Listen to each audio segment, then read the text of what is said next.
Ampuliriza omulungi, nkwaniriza mu katabo kaffe omuzimu gwa Kasooba. Okujjukizaako katono nnyo we twakoma mu kitundu kyaffe ekyayita. Nali mmaze okusimattuka abazigu abanzingirira era abaasindirira ennyumba yange yonna amasasi okuviira ddala ekiro lwe kyatandika ssaawa nga 5 okutuusiza ddala eyo mu Kawozamasiga, nange we nasobola okubeera nga mbeetaakuluzaako era ababiri ne mbamiza omukkunsu. Ku bano kwaliko omu yali akola mu kitongole kya Kkuubwa era ng'ono mu kusookera ddala yagiranga n'ansindikira mukyala we eyagezangako okumboozabuuza obubuuzobuuzo mu ngeri eyagala okunkemekkereza. Nange gwe natebuka nga bukyali era ne mbeera ng'emboozi saamuwanga yonna wabula okumusunirako obusunizi, ye n'alowooza nti atutte byonna. Nkwaniriza mu ssuula yaffe eya 21 ninnya ku kisiki. Oluvannyuma lw'ebirowoozo byange okutaataaganyizibwa okumala ekiseera olw'ebyantuukako, byaddayo ne byerambika nate ku mugendo gw'ebyokunoonyereza kwe byaggyibwa. Nali mmaze okukakasa ng'eyo munda mu sitoowa gye baatugiranga ebyuma eby'okuddaabiriza emmotoka ye yali ekyuma ekikwata n'okuweereza ebigambo kye nnali nnoonya. Kino nga nkyesigamya ku bwama obwayitingana nga ndi mu Sango Motor Spares ate era ne wano. Okwo ogatteko ebyuma byange eby'ekikesi bye byali birobye nange kennyini bye nneezuulira. Nafuba nnyo okulaba ekyuma ekyo naye nga nkowoola musibe abombye. Okusooka nga tetukkirizibwa kuyingira mu sitoowa ate nga n'abagikolamu bakaniini tebeemanyizika. Ekyokubiri ng'enkuuma y'ekifo obutiribiri ey'Abakalya and Sons gye nali nnyenyeza omutwe baana ku yaabano. Bwe kityo natandika okulowooza ku by'eddogo n'obufuusa naye nga byonna kufuuyira ndiga malenge. Wabula mba ndi kumpi okuggyamu enta, Lugaba n'atuukiriza erinnya lye n'ambikkulira ekkubo ery'okuyitamu. Lumu abakozi baali bagenda ku kyemisana ne nebbirira ne neekwekamu emu ku mmotoka embikke ezaali ziddaabirizibwa ne bansibira mu ggalagi. Nagera abantu bonna bagenze nga ngenda nsumulula oluggi lwa sitoowa n'ekimu ku bisumuluzo olukuula bye nalina nga nnyingira n'oluggi nga nzizaawo. Mba nkyamaga nga ndaba oluggi olulala mu nsonda.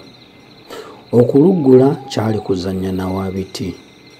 Amaaso gaggukira ku kyuma kye nali nnoonya.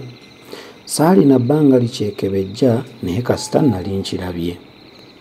Naggalawo bukubirira enzigi zombi nga nzirayo mu nfo yange kulindirira ssaawa yakudda ku mirimu. Olwaggulawo ku ssaawa 8 nga mbuuka mu mmotoka nga neetaba mu bannange nga tukwazza mirimu. Tewali yandaba naye singa waaliwo nali neetegese kuwoza kyakusibirwamu mu butanwa nga neebasa olw'ekisujja ekyandimu. Bye nali nsinga okwetaaga nali mbibaze nga nsigalidde kubba kyuma ekyo ekitimba kiryoke kiyoola abazigu bonna oba abasinga obungi. Ekyuma kino kyali kiteekwa kubbibwa obudde misana ttuku ate nga n'essaawa za mulimu olw'okukuuma okw'amaanyi era okw'ekikugu okw'ekifo. Bwe byatuuka awo amagezi ne ganneesiba. Wabula nga anaakuwa n'ennume ezaala era n'okusula kwange ku mulo nga njiyayiya engeri gye nnyinza okubbamu ekyuma ekyo tekwanfa busanga bw'onoolaba.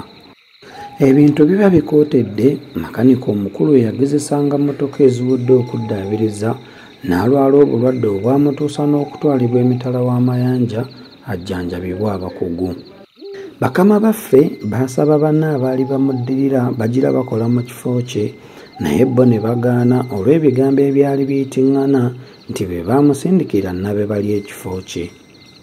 Ku nkomerero nga bonna beeremye omulimu ne gukakatibwa ku nze mbongezeeko.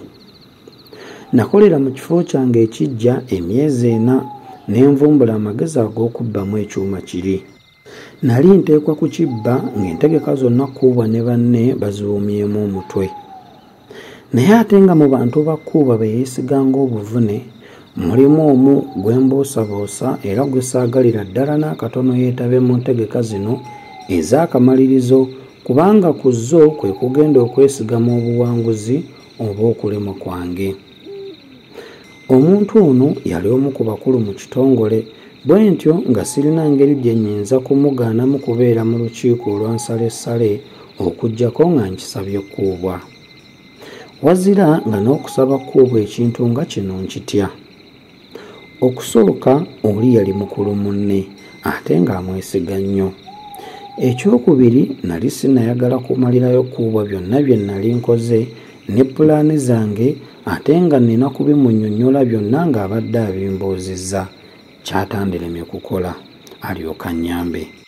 N'ekirala nga neekengera okututubika omuntu omukulu nga ye mu bintu nga bino ebiyinza okugootaana ne bimuswaza eri munne, sinakindi n'okumuleetera obulabe n'okukyawagana. Bwe ntyo kyenava nsalawo mujjire nzekka mu ntegeka ezo anti atalina mukka mwana. Ekintu kino kyangolongotana nnyo kumpi n'enviiri ku nseenya. Nali nkyatetenkanya nga bwe nnyinza okutuukirizaamu pulaani gye nali nkoze, Teo n'ajja okundabako. Twali tumaze ebbanga nga tetulabagana, bwe tutyo ne tunyumya bingi nnyo, naye nga buli omu yeebalama okunyumya oba okubuuza munne kye yali akola, kubanga nga buli omu amanyi munne aliko kyabega. Omanyi nali nvumbudde nga ddala Teo aliko byabegera kkuubwa. Emboozi ebeetabye ne mbuulira Teo ku kizibu kyange, entegeka gye nali nkoze n'ebiyinza okuvaamu singa edubunkana. Saamusaba kunnyamba nga mmanyi tasobola kukkiriza, naye okusinga nga ntya okumuyingiza mu mitawaana gye neebangidde. Yalwawo ng'asirise n'oluvannyuma nassa ekikkoowe nga bwantegeeza nga bwe yali ajja okunnyamba. Yayongera okuttaanya n'okukookera ku nteekateeka yange era ne tukkaanya tutuukirize pulaani eno bunnambiro ng'ekizigo tekinnakunizibwa. Munnange yabukeereza nkokola nga yeekuba wa kkuubwa ng'amupikiriza bagenda akawungeezi balabe ekifaananyi ekinyuvu ekya Samusooni ne Deriira ekyali kiragibwa mu emu ku nnyumba ez'ebifaananyi. Bwe yamala okumukkirizisa n'agenda agula tiketi, naye nga za bifo ebyesudde nti kubanga ze zaali zisigaddewo, so nga yakikola mu bugenderevu nga tayagala batuule wamu. Essaawa y'ekifaananyi bwe yatuuka, Teo n'avuga mmotoka ya kkuubwa ne bagenda. Nange bwe nagera ekiseera ne nembalemba mpola nga ngenda mu kifo we nali awo okuteegera omuntu waffe. Olwo zaali ssaawa nga 3 ez'ekiro. Nasiba akatambaala ku nnyindo ne mamirira kamulali we nasitama ndyoke nnemese embwa okukonga olusu lwange singa wabaawo okugezaako okunjigga oluvannyuma lw'ekikolwa kye twali tutegese. Nasitama emabega w'akakomera ak'obuti omuteege we yayitanga ng'addayo ewuwe. Twali tumanyi nga bw'annyuka addayo keeka n'ayambala engoye ezitaali za mulimu n'alyoka agenda mu bbaala eyali awo okumpi awummuze ku birowoozo ne banne. Eyo gye yavanga ku bigere n'adda eka ku ssaawa nga 4. Nasonga era ne mpagika omudumu gw'emmundu mu kituli ekyali mu kakomera ne nninda nga bwe nfuirira akanwe aleme kwosa ku olwo.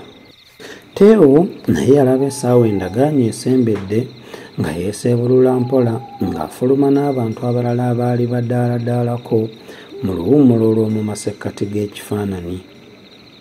Yatwala mmotoka we twali tulagaanye n'alinda. Essaawa 4 ziba ziyiseeko eddakiika ntonotono, munnaffe n'ajja ng'amuumuunya oluyimba ate nga bw'atagatamu. Namira omukka ne mpima era ng'atuusa awoolekera ekituli we nali nteegedde ne nasula emmundu etavuga ne mmukuba amagulu. Yagwa nga bw'ayogera ebigambo bye saawulira bulungi. Nadduka nga n'amatu tekuli ne neefubitika emmotoka Teo gye yali yakoleezezza edda ne twejjawo. Twatwala emmundu ne tugikweka, oluvannyuma munnange n'addayo mu kifaananyi nange ne nzira eka. Mpuliriza omulungi, nzikiriza olwakadde akaatulesse era ketugezaako okugobako obugobi mu mbeera yakasira bbaggo. Tufundikirire wano olwaleero we tujja okusinziira twongere okumanya biki ebyaddirira. Akuume atakumira mpeera.